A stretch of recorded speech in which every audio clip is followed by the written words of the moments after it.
Okay, so one thing about the Bardo state, what the Tibetans call the Bardo state, I tend to use their term for it, the transition between death and rebirth, right, is a dream-like state insofar as your perceptions of the quote-unquote, this is all metaphysically loaded language, I mean, with false assumptions baked into it, but the so-called external world that you perceive when you're disembodied, again, all these very imprecise terms, but it is warped and distorted by your own projections, your own psychological projection. So if you're a person who has a very guilty conscience and there's all these traumatic incidents in your past where you caused harm to other people, you had tortured relationships with this person, that person, whatever, these psychological complexes are going to get mixed up in your perceptions of the external world in the transition between death and rebirth. And so there's a way in which you can create a hell for yourself. But again, that comes down to your own mental discipline and your own ethos and so forth. Okay, there's no moral law that's making that happen.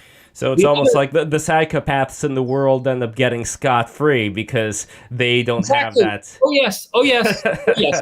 And by the way, that's also true of psychic ability. There is no correlation between psi and ethics. Zero. There's almost an inverse correlation. Like the PK man, for instance, who looks like a used car salesman and just ends up causing all kinds of havoc.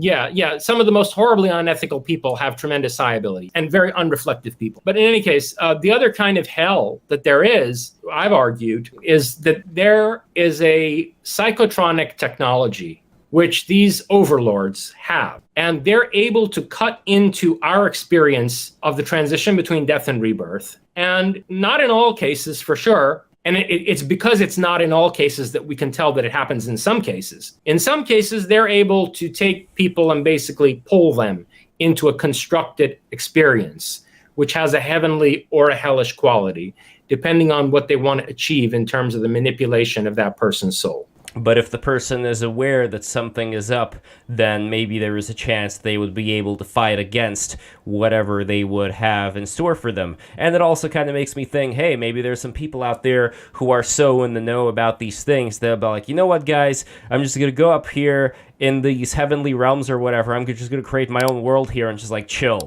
you know? And I don't know if this is necessarily the case.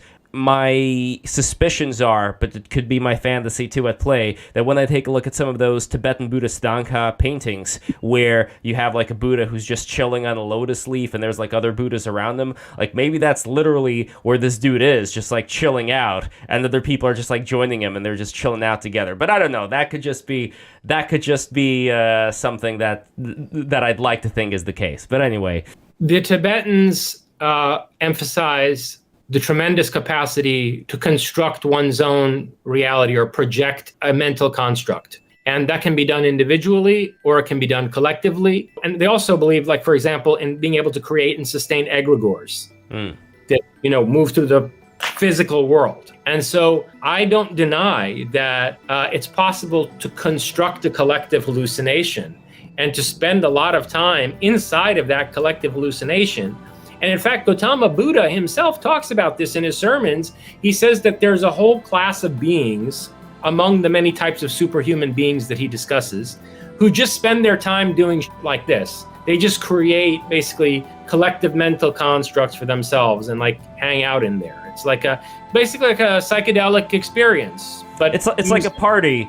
And the little prayer things that they give out to the practitioners are like invitations to the party. Hey, you're invited. You just gotta recite the name of this Buddha like 1,000 times and you're in. Yeah, I mean, I know you're not a big fan of that, but I don't know, that's pretty funky. I want to know what's going on in other galaxies. And if there are tyrannical governments there, I'm interested in toppling them.